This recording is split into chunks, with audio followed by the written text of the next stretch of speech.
जय हिंद दोस्तों, स्वागत है आप सभी का हमारे यूट्यूब चैनल एचडी क्लासेस में।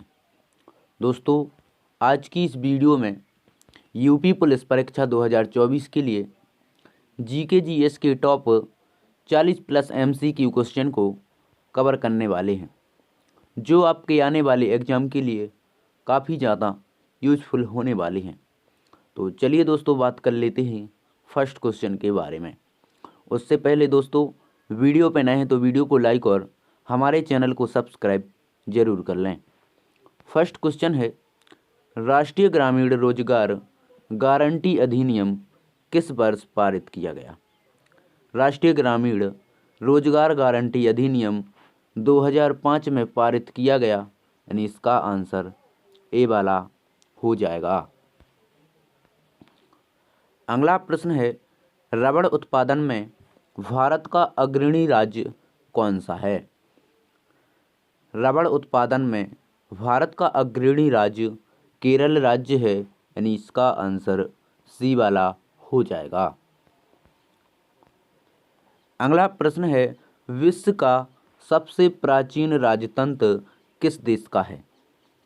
सबसे प्राचीन राजतंत्र जापान देश का है, यानी इसका आंसर बी वाला हो जाएगा। अगला प्रश्न है, भारत छोड़ो आंदोलन किस वर्ष हुआ था? भारत छोड़ो आंदोलन 8 अगस्त 1942 को हुआ था, यानी इसका आंसर सी वाला हो जाएगा। अगला प्रश्न है, द्वीप विकास प्राधिकरण का अध्यक्ष कौन होता है? द्वीप विकास प्राधिकरण का अध्यक्ष प्रधानमंत्री होता है, यानी इसका आंसर सी वाला हो जाएगा। अगला प्रश्न है, कनाडा देश का राष्ट्रीय खेल क्या है? कनाडा देश का राष्ट्रीय खेल आइस हॉकी है, यानी इसका आंसर ए वाला हो जाएगा। अगला प्रश्न है, राष्ट्रीय मानव संग्रहालय कहाँ स्थित है? राष्ट्रीय मानव संग्रहालय भोपाल में स्थित है, यानी इसका आंसर डी वाला हो जाएगा। अगला प्रश्न है, वर्तमान में मूल कर्तव्यों की संख्या कितनी है? वर्तमान में मूल कर्तव्यों की संख्या 11 है, यानी इसका आंसर डी वाला हो जाएगा। अगला प्रश्न है, मानव शरीर में वसा का संचालन किस में होता है? मानव शरीर में वसा का संचालन यकृत में होता है, यानी इसका आंसर सी वाला हो जाएगा। अगला प्रश्न है, भारतीय ध्वज के निर्माता कौन है? भारतीय ध्वज के निर्माता पिंगली वेंकैया हैं, यानी इसका आंसर सी वाला हो जाएगा। अगला प्रश्न है, द टाइम्स ऑफ इंडिया समाचार पत्र का प्रकाशन किस देश में होता है? द टाइम्स ऑफ इंडिया समाचार पत्र का प्रकाशन हमारे भारत देश में होता है, यानी इसका आंसर बी वाला हो जाएगा। अगला प्रश्न है, वेलिंगटन ट्रॉफी का संबंध किस खेल से है? वेलिंगटन ट्रॉफी का संबंध नौकायान से है, यानी इसका आंसर डी वाला हो जाएगा। अगला प्रश्न है, विश्व मौसम संगठन का मुख्यालय कहाँ है?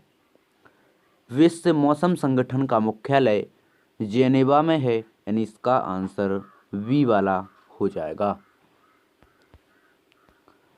अगला प्रश्न है, भारत में राष्ट्रीय मानव अधिकार आयोग की स्थापना किस वर्ष हुई?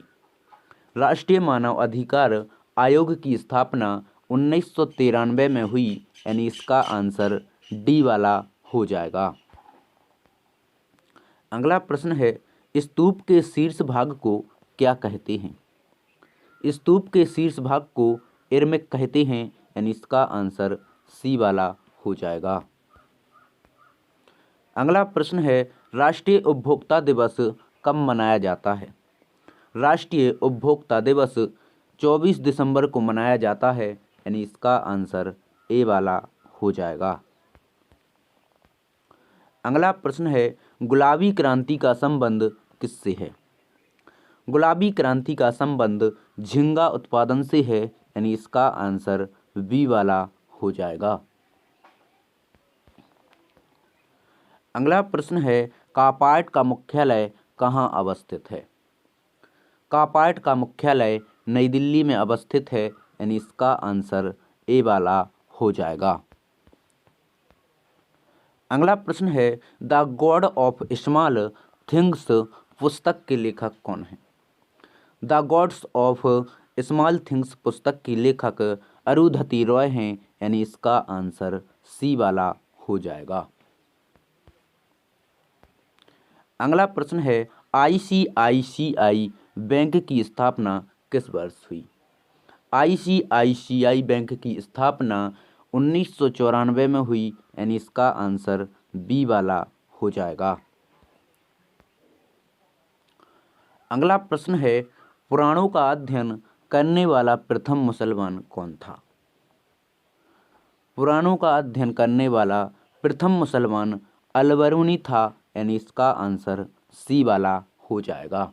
अगला प्रश्न है, झंडा गीत की रचना किसने की? झंडा गीत की रचना श्यामलाल गुप्ता ने की, यानी इसका आंसर ए वाला हो जाएगा। अगला प्रश्न है, चित्रकला का जनक किसे माना जाता है? चित्रकला का जनक जियाटो को माना जाता है, यानी इसका आंसर सी वाला हो जाएगा। अगला प्रश्न है, डॉक्टर राजेंद्र प्रसाद का समाधि स्थल क्या कहलाता है? डॉक्टर राजेंद्र प्रसाद का समाधि स्थल महाप्रयाग घाट कहलाता है, यानी इसका आंसर बी वाला हो जाएगा। अगला प्रश्न है, सेंट्रल बैंक ऑफ इंडिया की स्थापना किस वर्ष हुई थी? सेंट्रल बैंक ऑफ इंडिया की स्थापना 1911 में हुई थी, यानी इसका आंसर डी वाला हो जाएगा। अगला प्रश्न है, अर्जुन पुरस्कार का संबंध किससे है? अर्जुन पुरस्कार का संबंध खेल से है, यानी इसका आंसर बी वाला हो जाएगा। अगला प्रश्न है, लेग्यूमिन्स किस में पाया जाता है?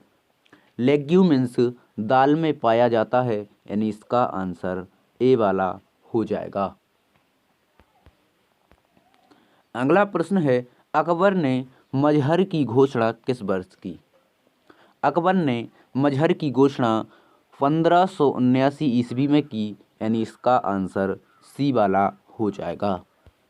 अगला प्रश्न है, संयुक्त राज्य के चार्टर में कितने अनुच्छेद हैं? संयुक्त राज्य के चार्टर में 111 अनुच्छेद हैं, यानी इसका आंसर ए वाला हो जाएगा। अगला प्रश्न है, किस गैस को छोड़कर अन्य सभी अक्रिय गैस वायुमंडल में पाई जाती हैं? रेडॉन गैस को छोड़कर अन्य सभी गैसें वायुमंडल में पाई जाती हैं, यानी इसका आंसर बी वाला हो जाएगा। अगला प्रश्न है, राज्यसभा धन विधेयक को अपने पास कितने दिनों तक रोक कर रख सकता है? राज्यसभा धन विधेयक को अपने पास 14 दिन रोक कर रख सकता है, यानी इसका आंसर सी वाला हो जाएगा। अगला प्रश्न है, प्रजातंत्र जनता का जनता के लिए तथा जनता के द्वारा शासन है, यह किसका कथन था? यह कथन अब्राहम लिंकन का था, यानी इसका आंसर ए वाला हो जाएगा। अगला प्रश्न है, 1857 नामक पुस्तक के लेखक कौन हैं? 1857 नामक पुस्तक के लेखक एस.एन. सेन हैं, यानी इसका आंसर ए वाला हो जाएगा। अगला प्रश्न है, कार्यपालिका प्रधान कौन होता है? कार्यपालिका प्रधान राष्ट्रपति होता है, यानी इसका आंसर सी वाला हो जाएगा। अगला प्रश्न है, सर्वप्रथम स्वतंत्रता प्राप्त करने वाला अफ्रीकी देश कौन सा था? सर्वप्रथम स्वतंत्रता प्राप्त करने वाला अफ्रीकी देश घाना था, यानी इसका आंसर ए वाला हो जाएगा।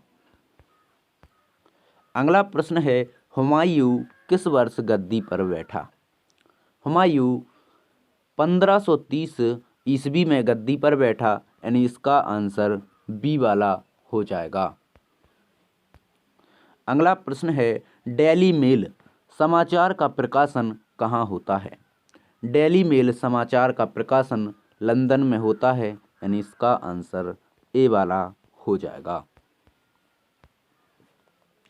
अगला प्रश्न है, ऊंचाई बढ़ने से वायुमंडल दाब पर क्या प्रभाव पड़ता है? ऊंचाई बढ़ने से वायुमंडल दाब पर घटता है, यानी इसका आंसर बी वाला हो जाएगा। अगला प्रश्न है, बातें कम काम ज़्यादा किसका प्रमुख नारा है?